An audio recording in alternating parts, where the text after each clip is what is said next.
Okay, so hari ni I nak tunjuk untuk kamera model ni, network PTZ camera. So model ni dia boleh support SIM card dengan SD card. So let's say you nak install dekat outdoor, you tak nak ada, kiranya you tak ada network port lah, dekat sana tak ada router. So you boleh pakai SIM card punya setup untuk you punya network. So sekarang kita pergi dekat kamera. Okay, untuk nak install SD card dengan SIM card, so you kena buka dululah back case dekat sini. Okay, so you kena buka dulu back case dia. So dia ada 2 skru lah, dia ada 4 skru. Okay, dia ada 4 skru. Sepatutnya dia macam ni, you kena loose, then you boleh buka dia punya casing. Okay, so untuk dekat sini adalah tempat SD card. So dia punya arah tu ke atas lah. Okay, lepas tu yang satu lagi. Okay, so sini untuk you place you punya SIM card.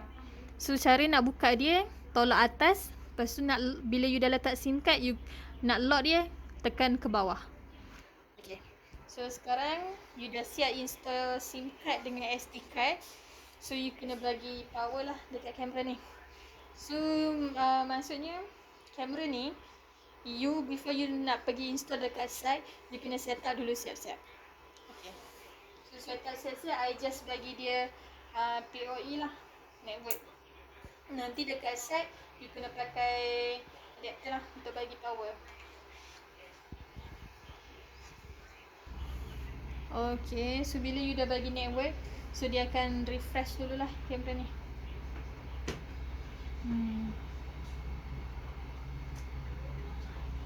Okay, so bila dia dah refresh, so kita pergi dekat PC untuk setup. Okay, so bila you dekat PC sana, untuk kamera yang baru you kena initialize dulu lah. So you kena initialize, you kena tukar dia punya IP. So you boleh pakai IP config tools. So kamera yang tadi punya yang bawah ni, so dalam status uninitialized, you kena initialize dulu. Okay, so sini dia akan suruh you masukkan your username, password lah. So username dia admin, password yang you set lah, apa-apa password. Tapi password ni lah you akan pakai bila you nak masuk dalam DMSS ataupun you nak set up dia dalam web service.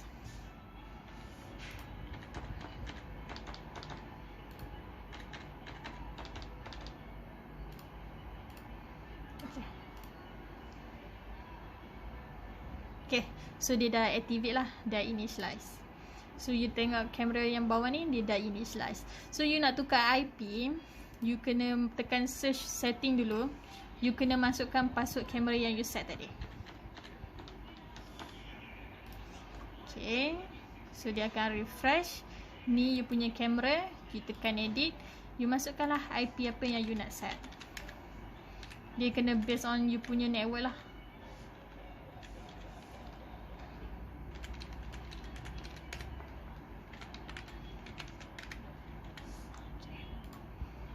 Okay, so dia dah sukses. So you refresh. Tadi I set password dia adalah 22. So inilah password dia. So kita buka masuk dekat IE. So dekat IE sini, you key in lah you punya IP yang you set tadi. Okay, so kita akan masuk dia punya web browser, web service. So admin, username, password yang you set masa you initialize. Okay, so you dah masuklah kamera tu punya web service. So setting yang pertama sekali yang you kena buat adalah you kena bagi dia punya 4G punya setting tu enable. So you masuk dekat setting, you pergi dekat network. Okay, you terus pergi dekat 4G. Okay, so dekat 4G sini, you just kena enable dialing setting sahaja.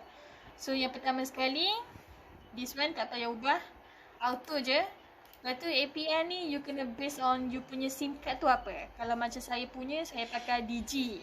So let's say you tak tahu nak check dekat mana, you boleh masuk dalam you punya phone setting. Okay, ni I punya setting lah. So you boleh tengok dekat SIM card ataupun mobile data. Okay, ni I punya data. So you boleh pergi dekat APN, access point name.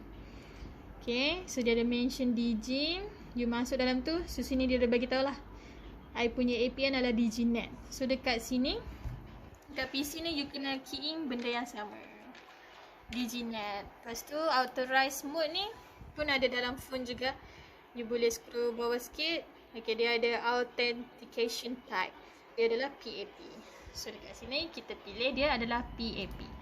Lepas tu untuk dial up number ni, you kena masukkan nombor telefon you ataupun you boleh masukkan Digi punya service number. So I masukkan I punya nombor telefon lah.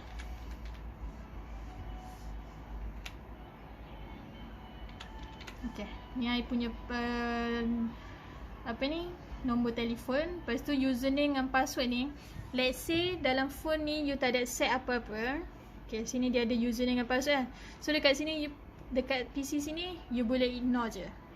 Okay, so bila you ignore, you tekan save. Okay, so dia akan save lah. So dia akan detect unknown SIM dulu. Lepas tu you kena restart you punya kamera. So you nak restart, you kena on off power lah.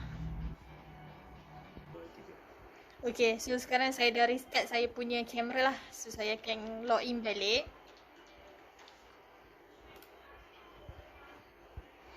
Okay, so bila dah login, kita terus masuk dalam setting lah. So masuk dalam setting, you pergi dekat network balik, and then masuk dekat 4G. Okay, so you dah masuk dekat network.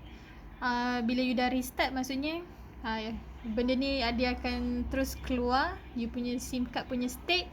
Dia kena ada one IP. Lepas tu dia ada punya signal, network punya signal. So bila dah set sini,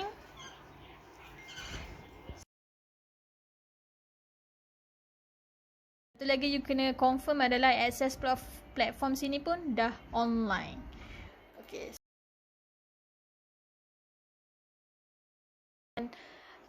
SD card. So SD card tu you kena masuk dekat storage. Okay, so you kena make sure dulu SD card you detect lah. So dah boleh check dalam destination. Okay, so dalam destination ni tekan local. Okay, ni dia punya SIM card, SD card lah. So bila SD card ni, macam saya dah install. So saya dah format, dia terus akan detect genre. So let's say masa you mula-mula set up, dia show sini error, you kena format dulu lah. Bila you tekan format, dia akan restart you punya you punya kamera. So you tunggu sekejap, and then kamera you dah restart balik, you log in, you datang sini balik, you check, dia akan show genre punya. Okay, so bila dah show genre, you boleh buatlah schedule dekat sini. So by right, schedule yang default punya untuk kamera ni dia akan dalam motion punya. Okay, so let's say kalau you tak nak motion, you nak 24 hour dia punya recording, you boleh setting dekat sini. You tukar lah. You tekan all, lepas tu period ni you enable genre, alarm dengan event tu you tutup lah, nanti. So dia akan recording dalam genre punya lah. So this one I just show, I pakai yang default punya je, I tak usik. Tapi bila I dah pakai motion punya event ataupun alarm, so I kena make sure I punya motion punya detection I enable. So dekat sini lah video detection ni. Okay, this one saya kena enable. So dia akan terus tick punya record juga. Okay, settle, kita tekan save. So bila I tekan save, dekat kamera nanti saya akan buat motion lah.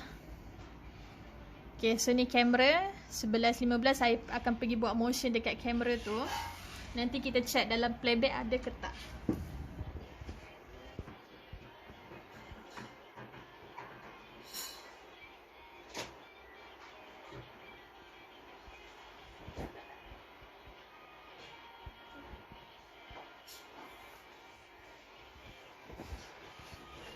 Okay, so sekarang I dah buat motion lah dekat kamera tu. So kita boleh check playback dekat sini. Okay, so tarikh hari ni, so you boleh nampak dekat sini dia ada satu genre. Yang ni I testing awal-awal dulu lah. So tadi yang 11.15 punya dia ada. So you boleh just choose apa ni, event je, you tick.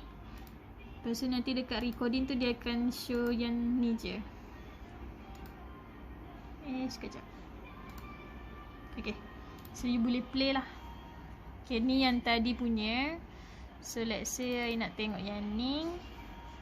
Okay, ni yang I buat motion tadi lah. Dia akan show dekat sini. Tunggu sekejap ya. Okay, sini I punya motion lah. Okay, so untuk playback punya dah okay. So sekarang kita akan disconnect kamera ni dengan PoE daripada switch. Kita akan bagi power. Kita akan add dekat DMSS untuk nak tengok dia punya function SIM card network. Okay, so sekarang kita masuk dekat DMSS. So you tekan plus lah untuk add punya device. So I akan scan dekat serial number punya stiker ni. Okay, so dia dah dapat I punya IP. Okay, so kita choose PTZ camera. Then you bagilah nama. Then password yang you set untuk kamera ni. Then you tekan save. Okay, so kita bagi sedikit masa.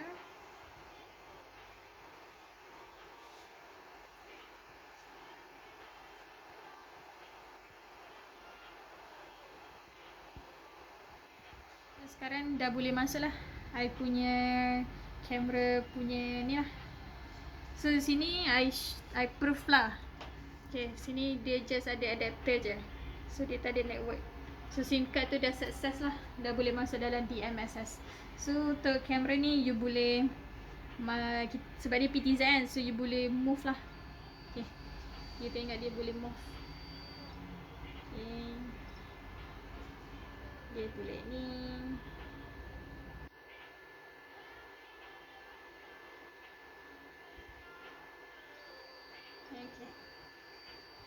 Okay, so untuk yang movement tu okay. And then you boleh tengok dia punya playback. So bila kita tekan playback tu, okay, so dia adalah recording dekat sini. You boleh tengok. So yang ni yang motion punya lah. So setiap kali ada motion baru dia akan buat recording. Ada motion dia terus akan detect. So itu sahaja.